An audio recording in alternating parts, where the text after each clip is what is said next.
Hey everybody, Marcus here. Over the last couple of years, race has entered the mainstream consciousness in a way I do not recall being the case for perhaps a decade preceding that point in time.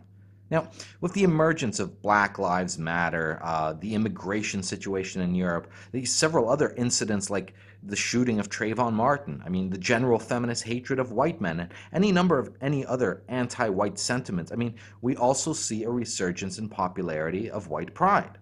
Now, to top it all off, everyone has an opinion on race these days. Now, in this video, I have no intention of putting forward my own opinion, no. I want to do something much more interesting.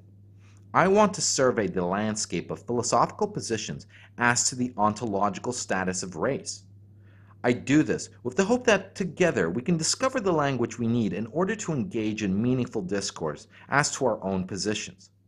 Now, there are currently four schools of thought that I have found as to the ontological status of race, namely, four schools that have a different answer to the question, does race exist? But before we get to these four schools, perhaps it is best to first provide a little history of the concept of race. Now, it is clear that from simple visual inspection, we can identify individuals who seemingly belong to different races. We have whites, blacks, Asians, and Native Americans or Aborigines.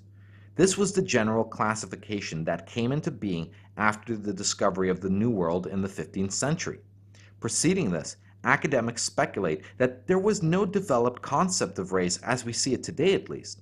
However, it is speculated that there was a conception of race that was married to geography and culture more so than to what we imagine as race based on skin color or external physical features in general. Now, after the discovery of the New World, we saw the beginning of the development of thought that starts to solidify our concept of race. The ideas started to materialize with the question as to the origins of race. There were two theories: polygenesis, which asserted that various races had unique ancestries and came into being in isolation of other races. The other theory was that of monogenesis. Monogenesis stipulates that races originated from common ancestors. Monogenesis, for example, aligns well with the biblical account of, say, Adam and Eve. Now, before Darwin, both theories thrived. It was only when Darwin put forward his theory of evolution did polygenesis fade into oblivion and monogenesis became orthodoxy. In On the Descent of Man, Darwin's other influential but less popular work than The Origin of Species, Darwin states that he did not think natural selection would by itself generate racial distinctions, since the physical traits associated with racial differences did not seem sufficiently beneficial to favor their retention. He did, however, leave open a role for sexual selection in the creation of races through repeated mating among individuals with similar traits. Consequently, later race thinkers would replace polygenesis with natural selection and sexual selection as scientific mechanisms whereby racial differentiation could slowly, unintentionally, but nevertheless, inevitably proceed. Now, this is an interesting view, as it suggests that race was a product of who women selected for rather than the actual value of the racial traits themselves. So whatever our African ancestors may have looked like, it appears that in one place women favored light skin, while in another place black skin. Now, the height of post-Darwinian race thinking was arguably reached in the book The Foundations of the 19th Century by Houston Stewart Chamberlain, the son-in-law of German opera composer Richard Wagner. Now, Chamberlain argued in the Evolutionary Terms of Sexual Selection that distinct races emerged through geographical and historical conditions which created inbreeding among certain individuals with similar traits. Moving from this initial specification, Chamberlain then argued that the key strands of Western civilization, namely Christianity, ancient Greek philosophy, and art, emerged from the Aryan race.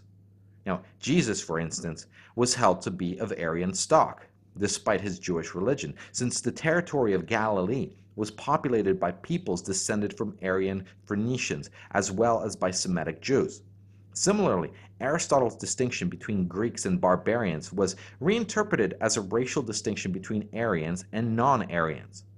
These Greek and Christian strands became united in Europe, particularly during the Reformation, which allowed the highest Teutonic strains of the Aryan race to be freed from constraining Roman Catholic cultural fetters.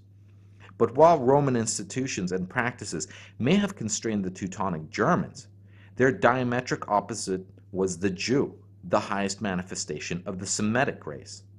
The European religious tensions between Christian and Jew were thus transformed into racial conflicts, for which conversion or ecumenical tolerance would have no healing effect. Chamberlain's writings, not surprisingly, have come to be seen as some of the key intellectual foundations for 20th century German anti-Semitism, of which, while clearly Hitler was simply the most extreme manifestation. Now, if Chamberlain's writings served as intellectual fodder for German racial prejudice, Madison Grant provided similar foundations for American race prejudice against blacks and Native Americans in his popular book, The Passing of the Great Race. Rejecting political or educational means of ameliorating the destitution of the subordinate racial groups in America, Grant instead advocated strict segregation and the prohibition of miscegenation, or the interbreeding of members of different races. Like Galton, Grant had similar success in influencing American public policy, both through the imposition of restrictions on immigration at the federal level and through the enforcement of anti-miscegenation laws in 30 states, until such prohibitions were finally overturned by the United States Supreme Court. Now, while writers such as Chamberlain and Grant popularized and politicized biological conceptions of race, academic anthropologists since Blumenbach gave the concept of race its scientific validity. Now, Montague claimed, since genetic evolution can occur through both the mixture of different genes and the mutation of the same gene over generations, the traits associated with races cannot be attributed to discrete lines of genetic descent, since the dark skin and curly hair of one individual may result from genetic mixtures, while the same traits in another individual may result from genetic mutation. Montague's effort eventually resulted in the publication of an official statement denying the biological foundations of race by the United Nations Educational, Scientific, and Cultural Organization in 1950, although it would take up until 1996 for the American Association of Physical Anthropologists to publish a similar document. Okay, now that we have covered a bit of the history of race, let us move on to the four contemporary schools of thought. First, we have race naturalism. Race naturalism is, the well-known biological conception of race. This conception depicts races as having biobehavioral essences, underlining natural and perhaps genetic properties that 1. Are heritable biological features, 2. Are shared by all and only the members of a race, and 3. Explains behavioral, characterological, and cultural predispositions of individual persons and racial groups. Now, for most people, when they think of race, it is almost certain that they have in mind some version of these claims. Now, in my research on race naturalism, I found nothing but political correct denial of race naturalism, followed by a blackout of any form of dissension. In addition to this, I sourced much of the content of this video from the Stanford Encyclopedia of Philosophy entry on race. Now, the article on race was noted to have been heavily edited only a few days preceding the writing of the script. In addition to this, it appears that the Stanford Encyclopedia is marked by its robots.txt entry in forbidding the caching of the site.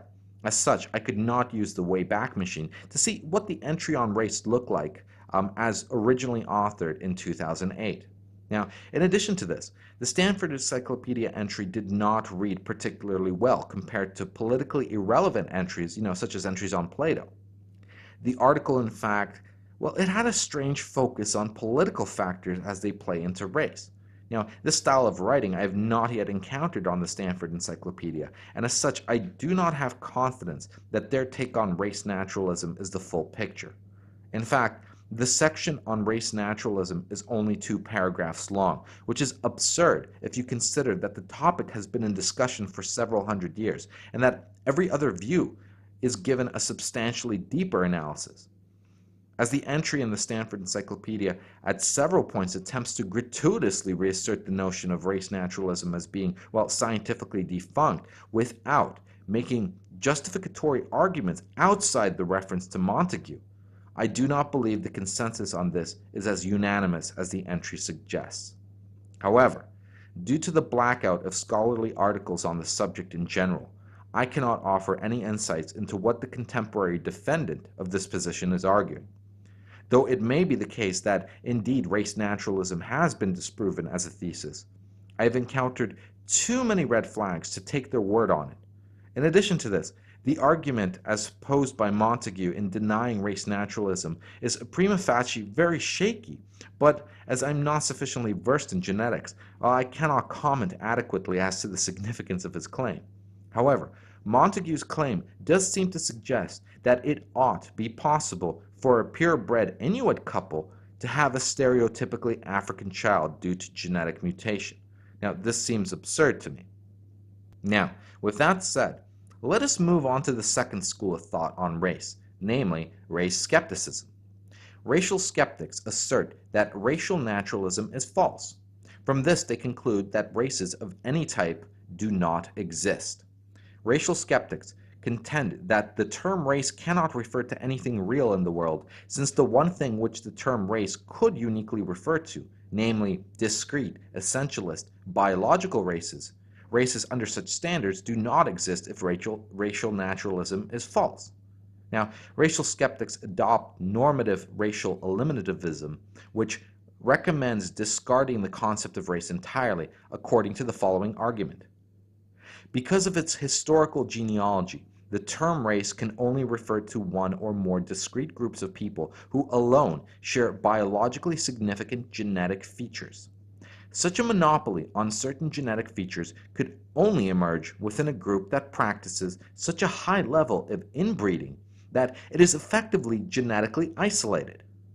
Such genetic isolation might refer to, say, the Amish in America or to Irish Protestants, but they clearly cannot refer to those groupings of people presented subsumed under American racial census categories, because the concept race can only apply to groups not typically deemed races, namely Amish or Irish Protestants, and because this concept cannot apply to groups typically deemed races, namely African Americans, whites, Asians, Native Americans, a mismatch occurs between the concept and its typical referent. Thus, the concept of race must be eliminated due to its seemingly logical incoherence. Now, the third school of thought on race is racial constructivism. Racial constructivism refers to the argument that even if biological race is false, races have come into existence and continue to exist through human culture and human decisions. Race constructivists accept the skeptic's dismissal of biological race, but argue that the term still meaningfully refers to the widespread grouping of individuals into certain categories by society, indeed, often by the very members of such racial ascriptions. Normatively, race constructivists argue that since societal labels people according to racial categories, and since such labeling often leads to race-based differences in resources, in opportunities, and well-being, the concept of race must be conserved in order to facilitate race-based social movements or policies, such as affirmative action that compensate for socially constructed but socially relevant racial differences. Now, racial constructivists are subdivided into three types: fin constructivists, interactive kind constructivists, and institutional constructivists. Let us explore each of these views. Thin constructivism depicts race as a grouping of humans according to ancestry and genetically insignificant superficial properties that are prototypically linked with race, such as skin tone, hair color, and hair texture. In this way, thin constructivists rely on the widespread folk theory of race while rejecting its scientific foundation upon racial naturalism. Now, interactive kind constructivism goes further in arguing that being ascribed to a certain racial category causes the individual so labeled to have certain common experiences. So, for instance, if society ascribes you as black, You are likely to experience difficulty hailing cabs in New York or are more likely to be apprehended without cause by the police. Finally, institutional constructivism emphasizes race as a social institution whose character is specific to the society in which it is embedded and thus cannot be applied across cultures or historical epochs. Institutional constructivists note that a person ascribed as black in the United States would likely not be considered black in Brazil, since each country has very different social institutions regarding the division of humanity into distinct races. Now, clearly, it can be noted that the racial constructivist still assigns some weight to the ontological status of race while simultaneously denying its absolute. Now, race for the racial constructivist comes into being, much like money does. It is invented, then values are assigned to it. The fourth and final school of thought on race is racial population naturalism. Now, racial population naturalism suggests that although racial naturalism falsely attributed cultural, mental, and physical characteristics to discrete racial groups, it is possible that genetically significant biological groupings could exist that would merit the term race. Importantly, these biological racial groupings would not be essentialist or discrete. Racial population naturalists assert there is no set of genetic or other biological traits that all and only all members of a racial group share that would then provide a natural biological boundary between racial groups. Thus, these thinkers assert that essentialist races do not exist. However, the criteria of discreteness and essentialism would also invalidate distinctions between non-human species, such as lions and tigers. Rather, biological species are differentiated by reproduction isolation. In effect, if the failure to satisfy the condition of discreteness and essentialism requires jettisoning the concept of race, then it also requires jettisoning the concept of biological species. But because the biological species concept remains epistemologically useful, some biologists and philosophers use it to defend a racial ontology that is biologically informed but not essentialist. One that is vague, non-discrete, and related to genetics, genealogy, geography, and phenotype. Now, there are three versions of racial population naturalism: cladistic race, socially isolated race, and genetically clustered race. Now, let us briefly explore these three positions.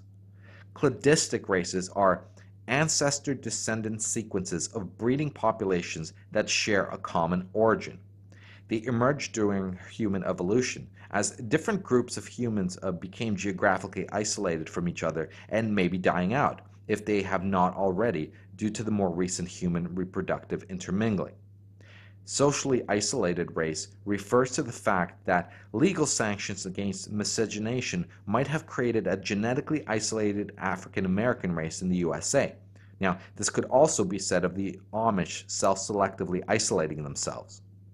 Finally, defenders of genetically clustered race argue that although only 7% of the differences between any two individuals regarding any one specific gene can be attributed to their membership in one of the commonly recognized racial categories, the aggregation of several genes is statistically related to a small number of racial categories associated with major geographical regions and phenotypes.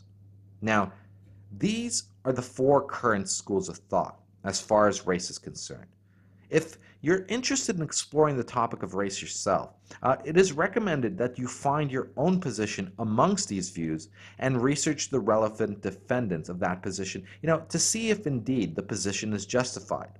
Now, I have not gone through these various schools in any detail myself, so I suspend judgment on the subject.